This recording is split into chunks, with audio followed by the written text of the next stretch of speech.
Welcome back mga karibin natin dito po sa ating munting channel Pinas News Review, kung saan re-reviewin po natin ang mga mahalagang balita dito sa Pilipinas. Mga simpleng komento sa mga issue dito sa Pinas. At ito nga mga karibin natin, no? Viral ngayon, delikado na. Si Romualdez, malala na. Nagkagulo sa Senado, inagaw posisyon ng Pangulo, iyak. Yan mga karibin natin patungkol po riyan. Ang ating alamin mula po rito sa channel ni Banat Kapanig TV. Yan mga karibin natin, nasa description po ang full video link ng balitang ito. Subscribe na po kayo, Banat Kapanig TV. Yan mga karibin natin, no? At kung bago ka pa lang at di pa po napag-subscribe sa ating munting channel, please don't forget to subscribe at i-click na rin po ang bell notification para updated ka po sa lahat ng ina-upload sa ating reaction video. At eto na nga mga karibin natin, wag na po natin patagalin, sama-sama at sabay-sabay po natin pakinggan, panoorin at bigyan ng reaksyon ang balitang ito. Eto na po.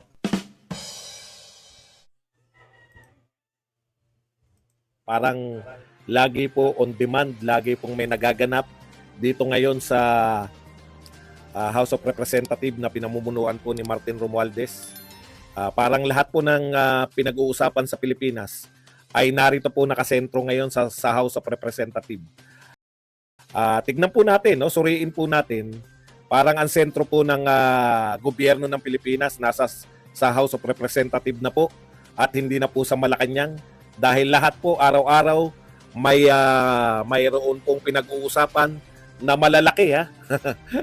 Malalaki po ang pinag-uusapan sa House of Representatives na pinamumunuan ni Martin. Kaya po napakaganda po ng katanungang, ano po ba ang tatak Martin para sa nakakaraming mga Pilipino? Ito po ba ay tatak ng kasaganahan? Ito po ba ay tatak na pag narinig nyo ang salitang Martin ay parang nasa alapaap na kayo? Yan po mapag-uusapan natin. Ang inyo pong lingkod ay nananatili na nagsasabing ang tatak Martin ay tatak itlog, tatak epal at tatak kapalpakan. Yan po ang pag-uusapan natin. Ano-ano ba ang mga naganak sa tatak na ito ng mga katulad ni Martin Romualdez? Huli sa impormasyon, kaya ano pang hinihintay nyo? Pindot na, okay. Ang ganda ng katanungan, no, nung isang viewer natin. Siya ba ang presidente? Ang ganda ng tanong niya, no? Bakit nakasentro lahat ng balita sa nagaganap sa House of Representatives? Bakit po hindi nakatutok sa Malacanang, hindi po nakatutok sa ginagawa ng presidente? No? Nagtataka rin ako eh. Okay. Pero tignan po natin ha. Ito po. Ayun po kay Jober Laurio, Pinoy Ako Vlog. Mga nalusaw na sana to, no? Mapapansin niyo po kung ano po ang bagong development ngayon. Mukhang naiiba na po. Yung ka-unit team po ng ating nakaupo sa Malacanang, parang unti-unti po na i-echepwera yung mga Duterte. Mukhang magkakakampi na po lahat at echepwera po ang mga Duterte. Yan lang po ang napupuna ko, no? Katulad po nito, sabi po ni Jober Laurio, parang bumabalik na sa status quo ang gobyerno ngayon. Pinaglalaban na natin ulit ang West Philippine Sea. Number 2, umuusad na ang justice system, Rappler, De Lima, etc. Number 3, yung pagbalik ng ICC. At number 4, planchado na ulit ang suot ng Pangulo. Grabe, no? Ilang panahon lang, binabanatan po ng mga dilawan kakamping ang ating mahal na Pangulo nung madikit pa po yung ating mahal na Pangulo sa mga Duterte. No? Identified pa po yung unit team with the Duterte. Ngayon po, purin-puri na po. Hindi nyo ba napupuna? Si De Lima, pinakawalan. Nakawala sa kanyang 7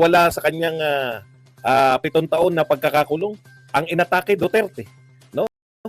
Ang inaatake po ng dilawan ngayon at kakamping, dati po, PBBM, 203 billion tax, human rights violation ng martial law, etc.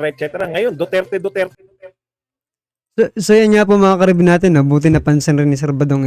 Yan nga po yung sinasabi natin, no, mga karibin natin, na mukhang hindi na po Marcos Duterte ang unit team, no, mga karibin natin.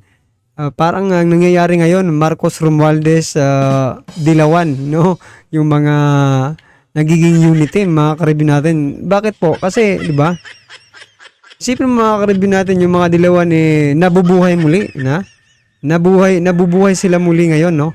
Nagkakaroon sila ng lakas ng loob, no? Pero di ba pa yung Dilawan, mga karib natin, kilalang kilala po natin yan bilang kritiko ng sino mga presidente, no? O gobyerno, mga karibin natin, no? Maliban na lang kung presidente nila. Oh. Bakit ngayon mga karibin natin, imbis na, itong mga dilawan, imbis na yung tirahin, no? O yung kanilang bigyan ng kritisismo, itong si PBBM, mga karibin natin, no? Bakit mga Duterte tuloy ang kanilang tinitira, no? Di ko sinabing tirahin nila si PBBM, pero di ba? Hindi tayo sanay, mga karibin natin, na ganun po yung ginagawa ng mga ito, di ba? Kasi ang nakasanayan po natin, ang mga dilawan po, talagang matindi po yan sa pagbabanat sa mga, di ba? Kung bumanat yan sa gobyerno, talagang matindi po. Pero ngayon, yung wala sa gobyerno, mga karibin natin, yun po ang kanilang binabanatan. Nako. At hindi lang yun, ha? Sanib versa pa. Yung mga taong inaakala mong, di ba? Kakampi mo nung una. Di ba? Kakampi po nung una. Ngayon po nako, talagang mukhang talagang nagkakagulo mga karibin ng mga natin, no? Itong mga politiko, mga dilawan, nagkakagulo po sila dito sa Duterte, mga karibin natin. Ano bang meron sa mga Duterte, mga karibin natin, at pinagtutulong-tulungan nila, no? Ganun ba talaga kalakas, no? Itong si sabihin na natin, di ba?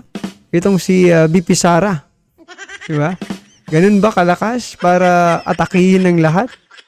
Diba? Malayo pa naman, 2028 pa naman. Pero bakit ngayon pa lang sinisimulan na nila? Yung demolition job, yan At saka mga paninira, mga propaganda nila laban kay VP Sara, mga karibin natin. Ganun siguro talaga kalakas ang Duterte sa madlang people, di ba? Confidential fund, yung pong walang kamatayang war on drugs. Ito po ang masasabi ko sa inyong lahat. Mga PI kayo, ang war on drugs po ang dahilan kung bakit popular si Pangulong Duterte. No? Masaya po kami na inuulit-ulit po ninyo sa mamamayan na kayo ay walang mga itinatakwil nyo ang war on drugs. No? Masaya po kami na kinukundinan ninyo ang war on drugs dahil yan po ang tanging dahilan kung bakit po very popular ang Pangulong Duterte dahil sa tagumpay ng war on drugs. Mabuti naman at hindi nyo kiniklaim, no? Ang war on drugs, mabuti naman at kinukundinan nyo. Katulad lang yan ang pagkundinan nyo sa Dolomite na alam ng lahat ng tao na tagumpay na proyekto, pero pilit po ninyong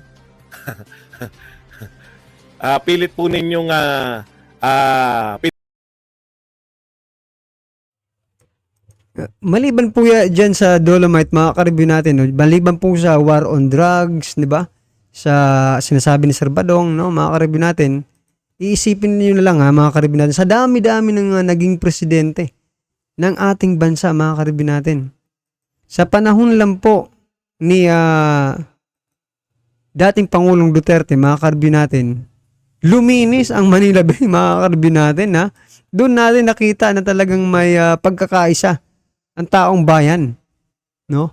Bakit po? Bakit nila sinunod pwede naman nilang hindian, di ba? Si dating Pangulong Duterte. Kasi nung mga nakaraang administrasyon, di ba? Wala rin naman silang ginawa. Bakit hindi nila nahindian si Pangulong Duterte, mga karibin natin, no? Kasi nga po may, di ba? Pag na-imagine nyo pag nagsalita po si dating Pangulong Duterte, mga karibin natin, parang may pangil, di ba? May pangil, parang di ko alam, mga karibin, pag narinig mo talagang nagsalita si dating Pangulong Duterte, kakaiba po yung di ba? Parang mag-a-action talaga yung gobyerno patungkol po sa kanyang sinasabi, no? Gaya nga dyan sa Manila Bay, di ba? Kung dilawan pa ang naging pangulo noon, Oh, hindi sana nalilinis yan, di ba? Isipin nyo mga karibin natin, taga Mindanao yan ha. Pero parang nag-care pa siya, di ba? Nag-take care pa dyan sa Manila mga karibin natin, no? Kasi nga po, patas po ang kanyang pamamalakad, no? Pero bakit ngayon tinitira? Yun nga po di ba? Pero bakit ngayon tinitira ng mga dilawan, no? At saka yung ibang mga politiko. Gaya nga yung sinasabi pa ulit-ulit ni Sir Badong, kung sino pa yung gumawa ng tama, no? Siya pa ngayon yung, di ba? Dinidiin, kumbaga. Ito nga yung tanong Pasensya na mga karibin natin Ito nga yung tanong sa inyong lahat mga karibin natin, no?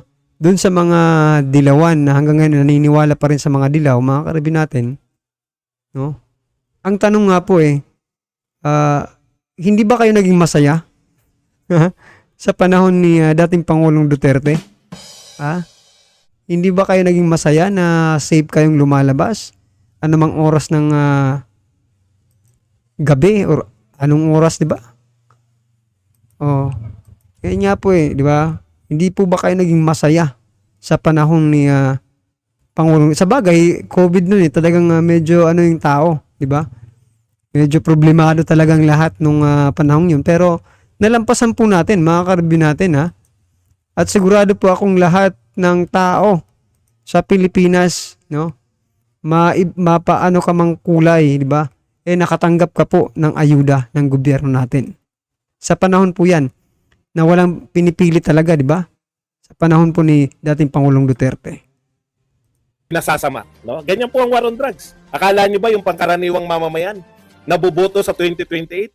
Akala nyo ang war on drugs sa kanila ay masama? Hindi po. Mabuti po sa amin ang war on drugs. Okay. Mamaya ko na po magre-react sa SMNI kasi para papanoorin ko po yan. Nasabay lang sa aking sa aking live. Kitang-kita na po ngayon yung alliance po. Hindi ko po alam kung naggagamitan lang tong mga to laban sa mga Duterte. Alam na po natin ngayon na nagkakampi-kampi po sila laban po sa mga Duterte. Ngayon, tao po magpapasya. Lahat ng magagandang proyekto ng mga Duterte, pinasasamahan lang nila sa tokis lang. Pero sa pakiramdam natin, no? Alam natin yung naganap sa war on drugs. Mahirap pong i-deny yan. Real talk po. Okay. Mahirap pong i-deny yung naramdaman ng mga tao. Yung 10 years na passport, 10 years na lisensya, walang bayad sa state colleges and universities, magtitiwaywayan tayo ng mga ginawa ng mga Duterte. Hindi nyo po pwedeng ma-deny yan. Okay, punta po tayo rito sa tatak ni Martin Romualdez. Dahil nakasentro po ang balita sa lahat ng ginagawa nitong House of Representatives, no? Buhat po nung sinimulan nila yan yung sa confidential fund. Nakakita si Martin na maganda, ito na ang pagkakataon ko para makahiwalay sa mga Duterte. Ito na yung pagkakataon ko para wasakin na yung mga Duterte. Real talk po. Yan pong House of Representatives na yan, ginamit ni Martin. Laban po. Makikita po natin ngayon yung pagkakaiba ng tatak Duterte at saka tatak Martin. Opo, hindi po tatak Marcos. Tatak Martin po nangingibabaw ngayon. Hindi po tatak Marcos. No? Ito pong administrasyon na to, hindi ko po alam kung bakit yung tatak ni Martin ang nangingibabaw sa atin ngayon. Pati po media, ang sentro si Martin. Araw-araw nariyan si Martin. Araw-araw po, dalawa po pinag-uusapan. Si Martin at ang mga Duterte. Alam na alam po natin kung bakit po pinag-uusapan yung Martin. Hindi nawawala sa limelight. Bakit po? Huwag kayo pauso ng mga puso-puso. Mga cartoons character naman kayo. Huwag niyo po akong iniintindi. Bago pa po ako, kung iniintindi niyo po na high blood ako, bago pa po ako nag-blood, high blood na po ako. Yan po ba gusto niyong ibig sabihin? Okay. Nakakatawa po, no? Dahil ang mga Duterte pinag-uusapan, dahil lahat ibinabato na sa mga Duterte. No? Ibinabato na lahat. Pero, ano po ang napapatunayan mismo? Yung kapalpakan nila. Isa-isahin po natin, ha? Ito po, kanina lang. Kanina ba o kahapon? Kahapon lang, nung isang araw lang, nakita natin na nagtatakal ng bigas. No? Si Martin. Okay. Ito po talaga ang pinakamagandang larawan ng tatak Martin. Isang araw lang po, nagtatakal siya 20 pesos, yung ngisi niya hanggang tenga. No? Parang ano po, very bit. Ako saan kayang palengke yan mga ka-review natin ang makabili nga tayo ng ng bigas na 20 pesos, no, mga ka-review natin, kasi dito sa amin talagang wala pong 20 pesos na bigas, mga ka-review natin, 60 pesos lugo. Tuloy, mayroon mga ka-review natin, pero 20 pesos wala po wala akong nakikita. No, so yan mga ka-review natin, no, kahit anong gawin nila, no, eto, seryoso po tayo, kahit anong gawin nila mga ka-review natin na magtulong-tulong, no, pagtulong-tulungan nila yung mga Duterte, taong bayan pa, sabi nga po ni Sir Badong Aratilis mga ka-review natin, taong bayan pa rin po ang di ba, magja-judge sa inyo, no? Ito yung patakal-takal ni Tamba mga ka-review natin, naaalala tuloy natin, no, yung mga ginagawa ni Mar Rojas, no, Lene Robredo, ginagawa nila yan So nakikita na po natin na may pattern, di ba? May pattern po mga ka-review natin, di ba? Sana hindi pagpatuloy yan ni ni Speaker Romualdez mga ka-review natin, kasi kung yan at yan din ang kanyang gagawin, nako, mapipredict na po natin kung anong kalalabasan nito, di ba? Diretso na to. Diretso na to sa inodoro mga ka-review natin, di ba? O kayo mga ka-review natin, ano po ang inyong masasabi sa tatak Romualdez? No, patakal-takal ng 20 pesos na kilo ng bigas. Yan mga ka-review natin 20 pesos. Sana magkaroon din tayo yan, no, dito sa ating lugar, no, kung saan man kayo. Para at least, di ba, masaya ang lahat, hindi lang sila. Alright mga ka-review natin, kung bago ka pa lang at di pa po nakapag-subscribe sa ating munting channel, please don't forget to subscribe. At i-click na rin po ang bell notification para updated ka po sa lahat ng ina-uploads nating reaction video. At yan na po mga ka-review natin, huwag din pong kalimutan mag-subscribe kay Banat Kapanig TV. Nasa description po ang full video link ng balitang ito. Subscribe na po kayo, Banat Kapanig TV. Maraming salamat po.